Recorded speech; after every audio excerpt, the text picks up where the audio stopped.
Salut à tous les cricketeurs, je me permets de vous faire une petite vidéo parce que j'ai vu que vous étiez beaucoup à vous poser plein de questions sur le fonctionnement du Design Space. Vraiment les fonctions de base, toutes les petites cases en fait qu'on voit sur l'écran, à quoi elles correspondent, à quoi elles servent.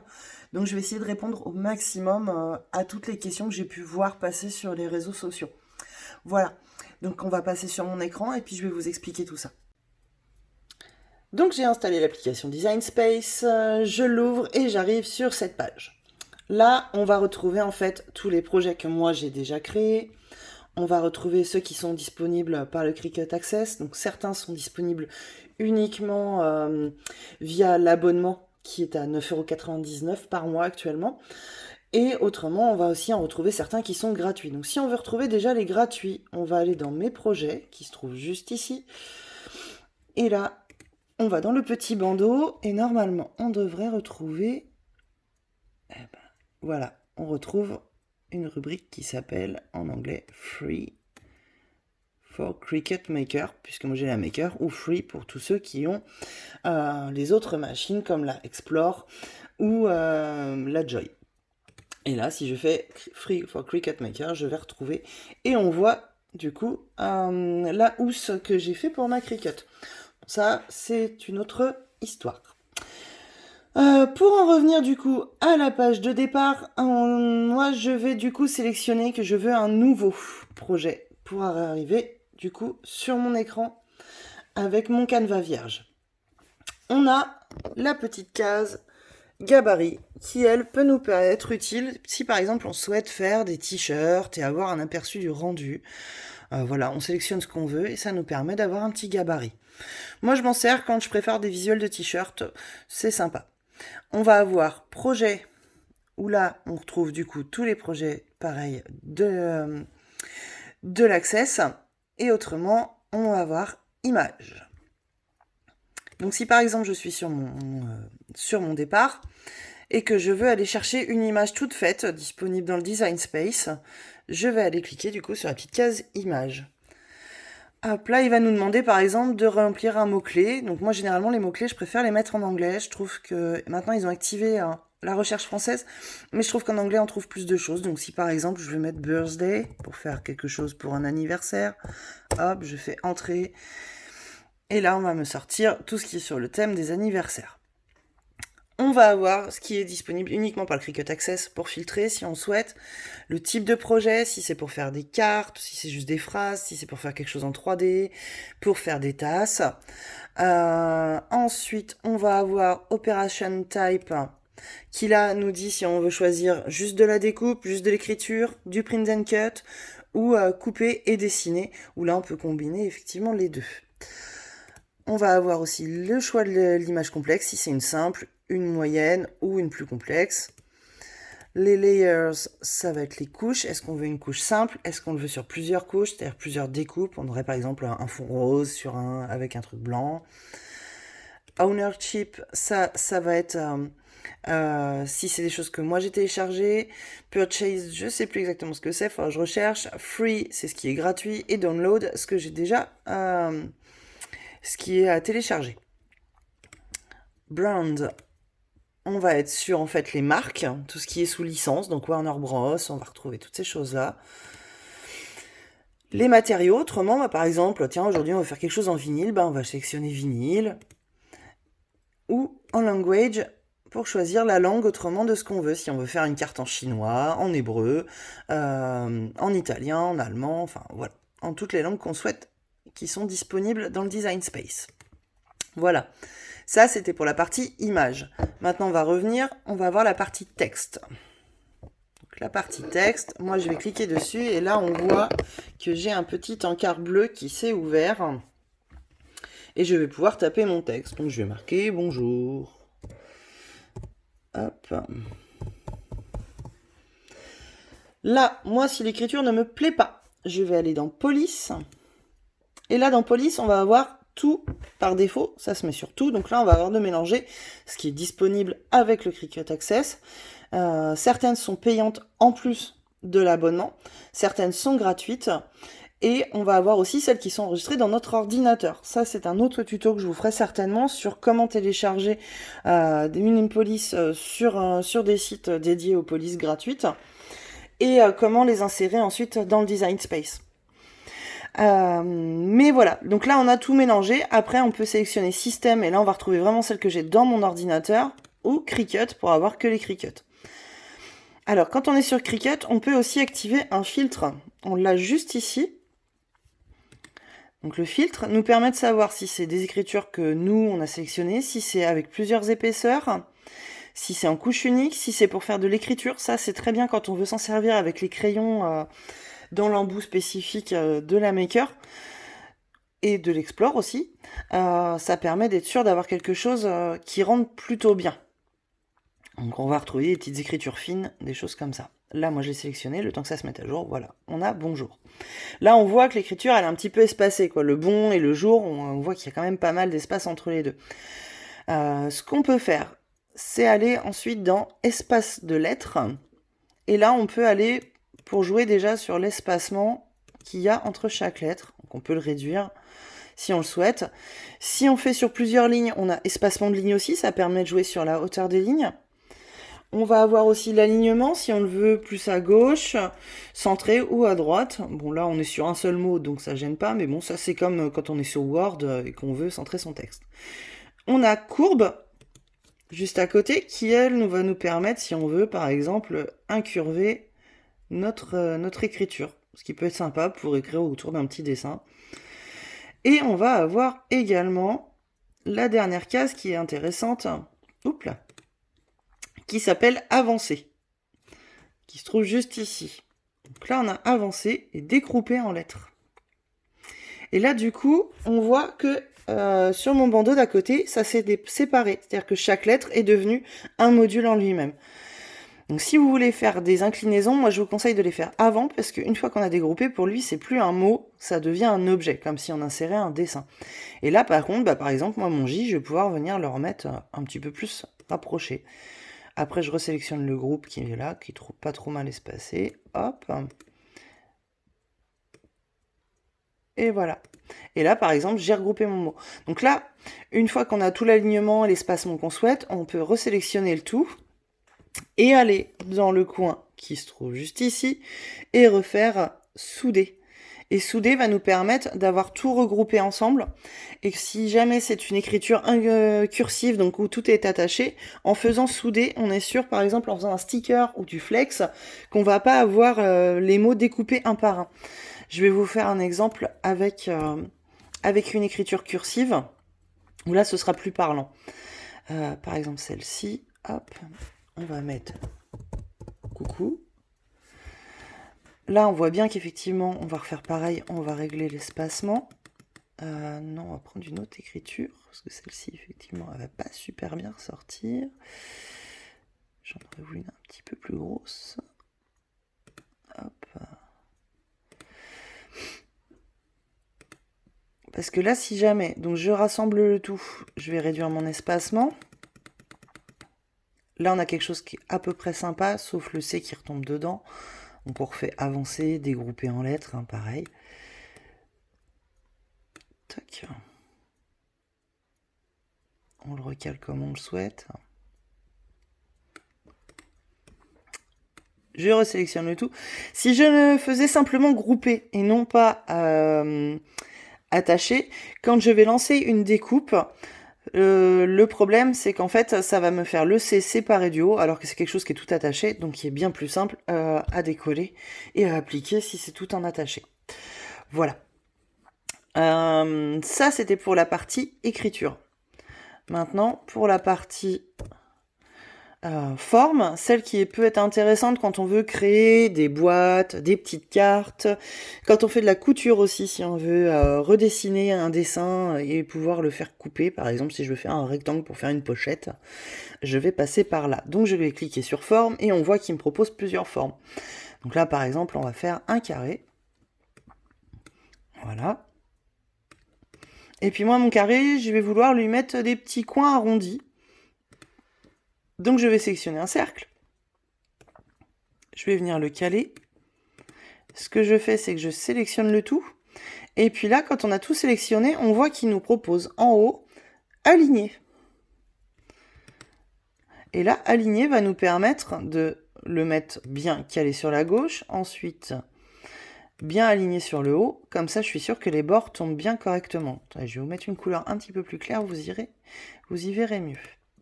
Voilà. On voit que là, les bords sont bien comme il faut. Donc on peut sélectionner le tout et aller faire couper. Là, du coup, il va m'avoir fait 3 morceaux. Moi, je veux enlever surtout le petit triangle qui est là. Je vais venir cacher un des 2 cercles qui résulte de la découpe. L'autre, je vais le laisser et je vais le sélectionner. Hop, j'ai fait une bêtise. Hop, je vais venir faire arranger d'abord, parce que sinon c'est le carré qui va me mettre au-dessus, et je l'ai envoyé en arrière. Comme ça, je suis sûr que celui que je veux sélectionner ressort bien devant. Et je viens le placer sur la partie que je veux retirer. Je resélectionne le tout, je refais couper. Et là, du coup, il m'a enlevé le petit bout de triangle qui ne m'intéressait pas. Donc, je peux aller supprimer les petits morceaux que je ne souhaite pas garder. Maintenant, je vais faire réapparaître le petit rond que j'avais mis de côté. Comme ça, il est bien calé. Bon, là, c'est toujours en 2 morceaux. Donc, pareil, on resélectionne et on fait souder, qui se trouve en bas. Et hop, plus de découpe. On voit que la ligne a disparu et on a bien quelque chose avec un joli coin arrondi. Ce qui peut être très très pratique. Moi, je sais que mes patrons de sacs, par exemple, puisque je crée mes sacs à main, je me sers de ça pour les découpes de base. Quand c'est des choses un peu plus complexes, je passe par des logiciels de création de patrons. Mais pour des formes basiques, comme pour faire un petit sac cartable, une petite besace basique, ça fonctionne très très bien. Dans les formes, on a également la ligne de marquage. La ligne de marquage va nous servir si on veut faire par exemple une carte, comme quand on veut faire une petite carte d'anniversaire ou quelque chose comme ça. Par défaut, elle se met en mode rainé. Rainé, on peut se servir soit de la roue de rainage, soit de la roue double de rainage, ou du stylet de rainage qui lui coûte beaucoup moins cher, mais je trouve qu'il est un petit peu moins efficace sur des papiers qui ont un grammage assez épais. Voilà. Donc là, on vient la placer après là où on souhaite. Et si au moment de la découpe, on veut qu'elle garde la place qu'elle a actuellement, on sélectionne le tout et on va faire dans le coin le petit trombone qui se trouve, excusez-moi, juste là. On va faire attacher. Et là maintenant, c'est bon. Je peux déplacer mon objet, ça ne bougera pas. Et au moment de créer les tapis, elle sera bien en place à l'endroit où on le souhaite. Il y a une autre petite astuce qui est très pratique aussi sur cette petite ligne. C'est que si à la place, on voudrait faire par exemple une petite fente, une petite encoche, eh bien, du coup, par défaut, comme je disais, elle se met sur rainé, mais on peut aller aussi sélectionner découpe de base à la place. Et là, du coup, elle devient un trait de découpe. Vous voyez, ça fait une ligne continue. Même principe, si on veut que la ligne reste en place, on sélectionne le tout, on retourne sur le petit trombone et on fait attacher. Et là, du coup, ça va bien découper la forme qui est là et ça viendra me faire une encoche à l'endroit où j'ai placé mon petit trait. Voilà. Pour la partie forme, ensuite, on a aussi la rubrique télécharger, où là, on va retrouver en fait les images que nous, on a. Moi, ça, c'est celle que j'ai déjà dans mon catalogue. Ou autrement, quand je vais aller chercher une nouvelle image que je viens de créer, je vais faire parcourir. Et là, je vais aller rechercher l'image que je souhaite. Donc, par exemple, j'avais fait des petites silhouettes. Hop. Je vais vouloir insérer une petite danseuse. Non, elle, j'ai déjà, donc on va pas la faire. J'allais chercher un petit Harry Potter. Hop. Continuer. Et là, du coup, je vais faire... ça, je l'avais expliqué dans la vectorisation, comme on obtient une image comme celle-ci. Mais voilà, ensuite, on fait télécharger. Et là, elle apparaît bien dans notre bibliothèque. Donc, il suffit ensuite simplement de la sélectionner. Une fois qu'on a cliqué dessus, on le voit de toute façon, on peut sélectionner plusieurs images en même temps. On n'est pas obligé de revenir à chaque fois. Si par exemple, je veux prendre celle-ci et puis le petit buste, on voit que j'en ai bien sélectionné 2 dans les petites bulles qui se trouvent en bas. Voilà. Et ensuite, on fait insérer des images, tout simplement. Et elles apparaissent sur le tapis. Donc une autre petite astuce dans les cases qu'on peut voir qui se retrouvent tout là-haut, c'est que moi par exemple là par défaut il me l'a mis, elle fait 29 cm de haut, ce qui me paraît énorme. J'ai pas envie d'en faire un sticker, je vais faire quelque chose de plus petit. Pour ne pas casser la proportion, je vais laisser le cadenas fermé.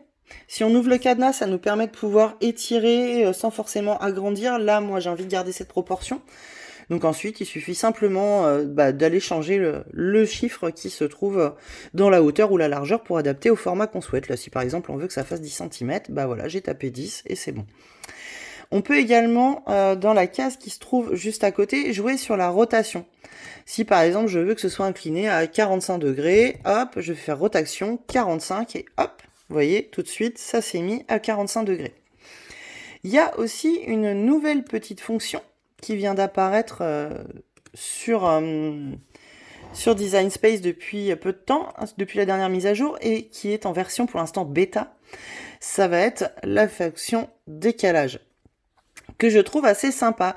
Je sais pas si vous allez bien voir, je vais me rapprocher un petit peu. Voilà, par défaut, il se met sur ce décalage-là. On peut choisir que ce soit des décalages avec un angle arrondi. Là, moi, c'est une forme arrondie, donc ça peut être sympa. Ou avec une forme angle droit, où là ce sera plus anguleux, ce qui là effectivement est beaucoup moins esthétique pour ce modèle-là. Mais si par exemple on veut agrandir un carré, ça peut être pas mal. Et puis là du coup avec le petit curseur, on va pouvoir régler si on veut plus ou moins d'écart, ce qui est pas mal aussi quand on veut nos marges de couture pour les couturières. Et là du coup on a un petit aperçu, ça crée une ligne bleue autour qui va bouger en fonction de mon curseur, vous voyez, on voit. Et une fois qu'on est d'accord sur les écarts qu'on souhaite, on peut faire appliquer. Et là, du coup, il nous a créé une nouvelle forme. Donc, on a celle de départ plus la nouvelle. Et là, si par exemple, je souhaite en faire un sticker avec un contour blanc, donc je voudrais imprimer mon petit mannequin noir et avoir ma silhouette qui, elle, serait découpée en fonction de la planche de découpe du sticker. Je ne sais pas si je suis claire dans ce que je dis. On peut le faire. Là, par exemple, du coup, si je voulais qu'il soit imprimé, mon petit buste, je vais le sélectionner et dans Opération, je vais aller changer, puisque par défaut, il s'est mis en découpe de base. Et je vais aller sélectionner Impression standard tout en bas. Et là, du coup, ça devient bien un modèle imprimable. Mais là, pour lui, il est encore sur le mode imprimer et découper. C'est-à-dire que là, il me découperait au ras et non pas au niveau de la forme grise. La forme grise, moi, je voudrais que ce soit blanc si jamais je l'imprimais. Donc, je vais aller la mettre en blanc. Hop, là, elle apparaît plus trop. C'est pas grave. Et là, du coup, elle est bien en découpe de base. On va sélectionner les deux. Et pour pouvoir faire une impression, parce que je vois qu'effectivement, régulièrement, quand on fait des écritures ou quand on veut faire des images comme ça, on se retrouve avec un bord épais, tout baveux au moment de l'impression. C'est tout simplement parce que une fois qu'on a sélectionné nos deux images, il faut aller en bas et sélectionner aplatir. Et là, aplatir nous fusionne bien l'image. Je ne sais pas si vous allez voir. Hop, c'est un petit peu flou, désolé. Avec son contour. Et là, du coup, c'est bon. Les deux sont bien ensemble. Donc, je peux les redimensionner. Je peux faire ce que je veux. Elles sont faites pour en faire un sticker, par exemple. On peut également jouer. Donc, je vais continuer à vous présenter le bandeau qui est là, comme j'ai présenté celui-ci. Par exemple, hop, lui, on va l'enlever. Je vais mettre une petite forme de rond. Ouais. Hop. Bon, je suis une fille, j'aime bien le rose. Je vais agrandir mon rond. Et vous voyez que comme j'ai inséré celui-ci avant, il passe derrière. Ce qui n'est pas très pratique si par exemple je voulais venir le positionner au milieu. Donc là, on a la petite rubrique qui se trouve juste ici, qui s'appelle Arranger. Et Arranger nous permet de venir avancer ou mettre carrément tout en avant l'objet que l'on a sélectionné. Donc là, voilà, il apparaît bien devant. Il y a une autre petite astuce, sans s'embêter à passer par Arranger à chaque fois, c'est simplement ici, on peut s'amuser à faire glisser de haut en bas ce que l'on souhaite. Voilà, là je les ai intervertis, simplement en sélectionnant celui-ci. Là, hop, je le remets devant.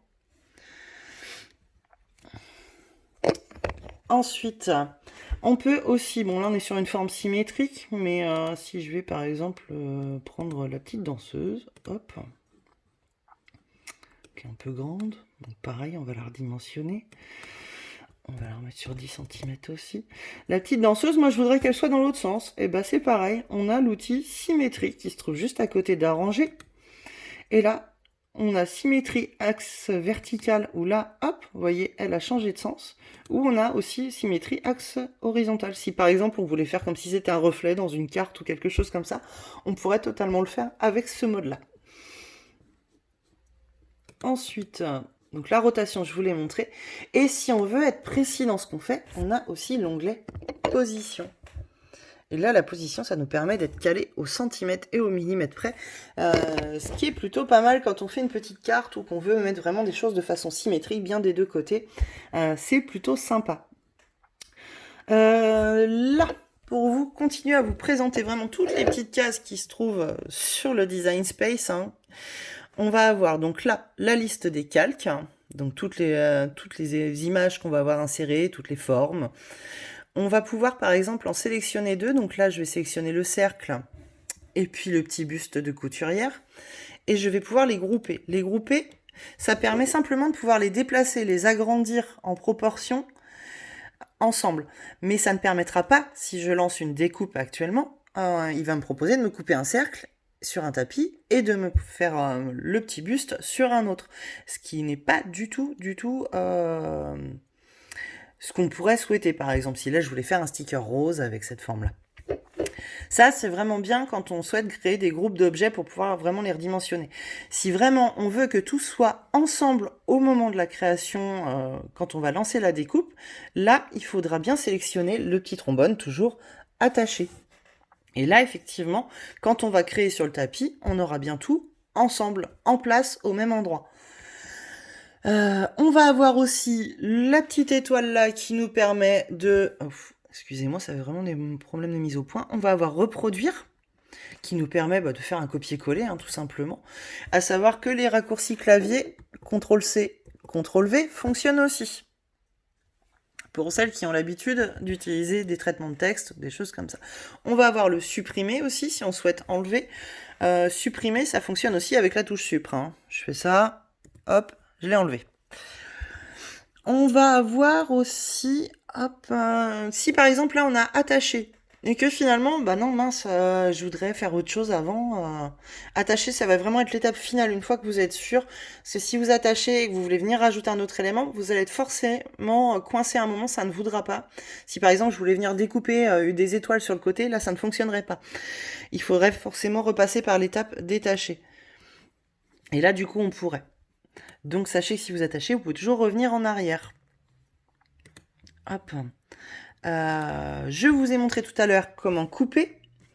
On peut également souder. Si par exemple, hop, là je vais dégrouper. Si je voulais mettre une petite étoile, tiens, ce serait sympa. Hop. Donc là, je peux, soit en sélectionnant bien mes deux éléments, venir couper l'étoile, et là du coup, je me retrouve avec un rond et un trou en forme d'étoile au milieu. Soit, hop, je reviens en arrière. Si je fais souder le tout, l'étoile va disparaître, puisque j'ai tout refondu dans la même masse. Et comme je vous expliquais tout à l'heure, autrement, je peux venir attacher tout ça, ce qui va me permettre d'être sûr que tout reste en place au moment de la découpe. Par contre, là, il me découpera l'étoile quand même au milieu. Il me fera une découpe d'étoile et une découpe de rond rose. Si vraiment je veux que tout reste en place et que ce soit bien d'un bloc comme pour en faire un print and cut, je vais sélectionner aplatir.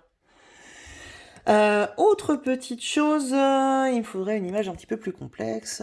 On va aller dans les téléchargements, on va aller trouver un petit truc un petit peu plus compliqué. Afficher, je dois en avoir dans ma bibliothèque. Vous voyez, j'ai un catalogue bien fourni. Sur celui-ci, ou celui-ci par exemple. Insérer l'image. Oh là, il m'en a mis, bah oui, vous voyez, j'avais sélectionné une de trop. Hop, là par exemple, j'ai fait donc des lunettes avec un petit nœud de pin-up.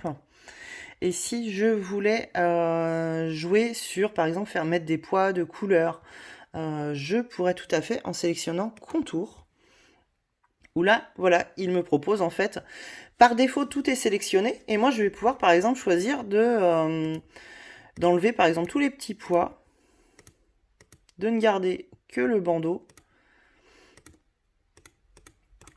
et les lunettes pour le faire d'une certaine couleur. Hop, donc on voit bien qu'il m'a gardé juste le bandeau et les lunettes. Et là, si je ferme, vous voyez, j'ai tout ça. Maintenant, si je veux m'amuser, je vais pouvoir, par exemple, le reproduire. Donc en faire un deuxième. Resélectionner les contours. Et là, moi, au contraire, je vais venir enlever les lunettes.